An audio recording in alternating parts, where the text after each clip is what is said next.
Well, what I tell you, I told you that the Connor Stalions Netflix documentary was going to be a nothing burger. It was going to be a reclamation project, a PR tour designed for him to look better in the grand scheme of things instead of any actual truth coming out, any new insight, any new nuggets.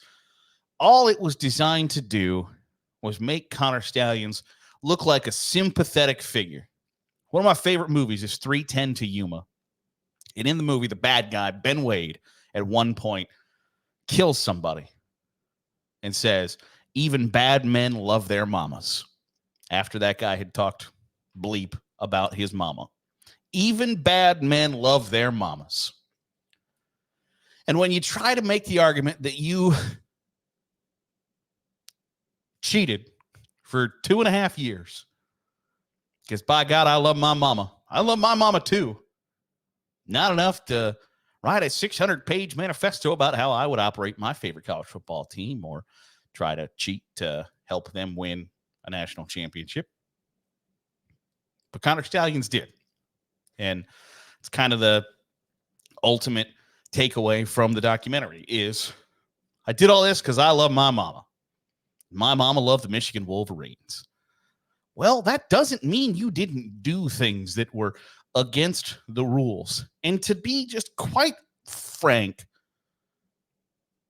I almost have more questions after the documentary, or maybe not even more questions, but questions that were not answered by the documentary. For instance, it certainly appears as if it is either one or the other. I like to tell you it can be both. I don't think in this situation it can be both. Either Connor Stalions is a felon and feloniously put Blake Corum on the documents of his sweeper business that he was selling the front porch of his house, and Blake Corum had nothing to do with it and had been defrauded, or Blake Corum was an ineligible player during Michigan's 2023 national championship season. Like it doesn't feel as if it can be both. So is Connor Stalions a felon, or was Blake Corum ineligible? I would love to know the answer to that question. And really, I think the questions that I have after the documentary aren't necessarily, some of them aren't legitimate questions. Like some of them are you stupid? You say, like in the documentary, Jim Harbaugh gave me this game ball for stealing signs. What is wrong with you? Do you keep up on the news? Do you know what you are accused of? And then the whole that wasn't me at Central Michigan. I don't even think that guy looks at me. I don't recall going to the game of Central Michigan. And then there's Dave Portnoy being like, well, Connor told me he went to the game at Central Michigan. Well, who is more likely to be believed in this situation? The guy who has a reason to lie, or the guy who doesn't? It feels like a pretty easy one to figure out. So I knew, and I knew going in that there is not going to be a whole lot uncovered here, right? And maybe there might have been slightly more than I thought was going to be uncovered, because they show the footage of, being investigated by the NCAA. I don't think Connor Stalions comes off real great in that. I think it's abundantly clear that Jim Harbaugh knew what was going on and to kind of try to argue otherwise. And my one of my big points of contention has been, if you try to argue about the way the message is delivered, right, you don't like the way that maybe the NCAA leaked a draft letter, or the NCAA did this or that. When you're not arguing the central point, when you're not saying Connor Stalions did not do the things he is accused of, and here is why. Here's the proof. You have lost. Johnny Cochran made the whole, if the glove doesn't fit, you must acquit strategy.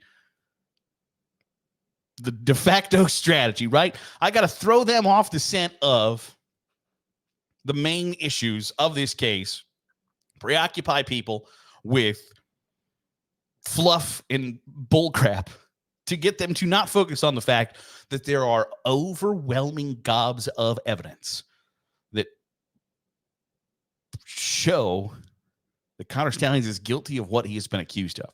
Well, it's not illegal to steal signs. You're absolutely right. It's not. It's not illegal to do that. But also, it is illegal to go do that in person ahead of time with electronic devices. That's not allowed. And that's easily debunked. It's not allowed. And there's overwhelming evidence that he did that. Oh, well, he was a lone wolf who was standing beside Michigan's coordinators on the sidelines and pointing out play calls and hand signals to offensive and defensive players. How is that a lone wolf? Well, not everybody does it. Do they? Do you think you're just strictly being singled out because you're Michigan and everybody else gets a free pass? No, probably not. Every single defense has been, well, the NCAA is out to get us. That very well could be. It could be true that the NCAA is out to get you. But that doesn't mean you didn't do the things you're accused of. And so for like the 15th time, there is no argument here.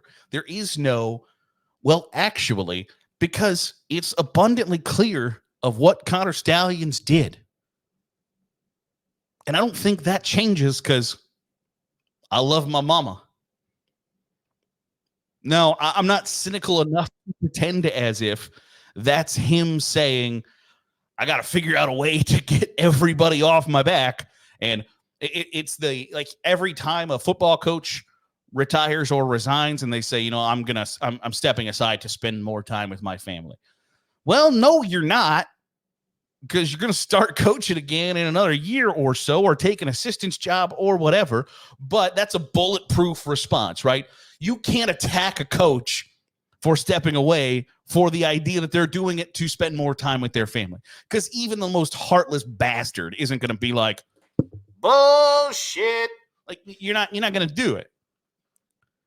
Because families are off limits, right? Like, I'm not going to sit here and say, like, every high school football coach who went like 0-25 is like, I'm going to step aside to spend more time with my family. No, you're not. You're quitting before you get fired. Like, you got pride just like everybody else. Nobody cares. And Connor Stalions, I don't think I'm cynical enough to say that's what he's doing here. Because that would be saying he doesn't really love his mama. But I do think he's trying to bulletproof himself with that defense of like, well, you can't hate what I did because I did it because I love my mom. Even bad men love their mamas. And yet, they don't go to the lengths that you went to help your football program do things that were against the rules.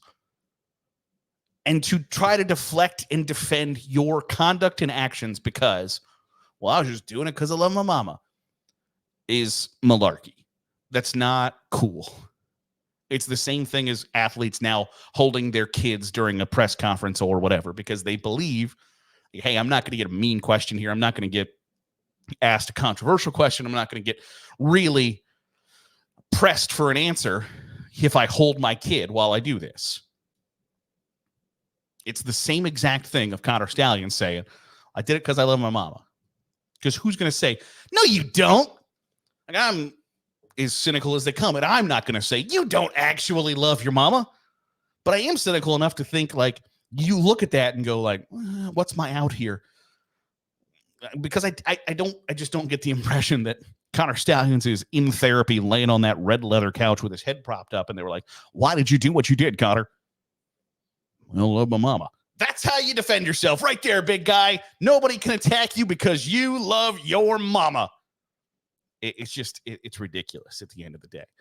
So I guess the ultimate point I'm trying to make here is, one, I told you so. I told you that nothing was going to come out of this, and you would be like, wow, I have been certainly enlightened on what actually happened. Does anybody feel that way? Do Michigan fans? Yes, I have seen on Twitter already today. Like, we are completely exonerated. What? No, that was not my takeaway or any other reasonable human being's takeaway. But I told you so, one. And then two, I just wish there were more answers. I wish it wasn't just, you could probably do like a 5-part series if Connor Stalions was, one, willing to tell you what actually happened, right? And I think we might get to that point. That might be optimistic. But, like and I talked about this when I talked about the Connor Stalions documentary. Like, very rarely does the bad guy go, well, hell, I'm the bad guy. What do you want to know? I'll tell you my whole life story, what I was thinking, why I was thinking it, and recognize and redeem myself for being the piece of garbage. Very rarely does that happen. Like, Lance Armstrong kind of did that back in the day when he was one of the most famous athletes on the planet. And then it was like, oh, hey, by the way, I cheated. I hope you still like me. And he went on the redemption tour with Oprah and all of those things. If Connor Stalions was willing to do that, and I doubt we'll ever get to that. Now that I think about it, I doubt he'll ever do that. But if he was willing to do that, this could be a 5-part documentary, a 6-hour-long documentary of, here's what happened, here's how I did what I did, here's why I did what I did, these were my motivations, this is when I realized I'm in a world of trouble. And all of those things can be investigated, and you can have this really in-depth piece finding out what happened. Because I think even the most ardent Michigan supporter would be like, yeah, I kind of want to know all of the details, right? I want to know everything. But I don't think we're ever going to get that. And I think to even try to attempt the idea that, like, we're going to put a big name on this documentary, we're not going to ask too many questions, and Netflix is going to pay us. I don't like that style of documentary. I like documentaries. I like learning. I like finding things out.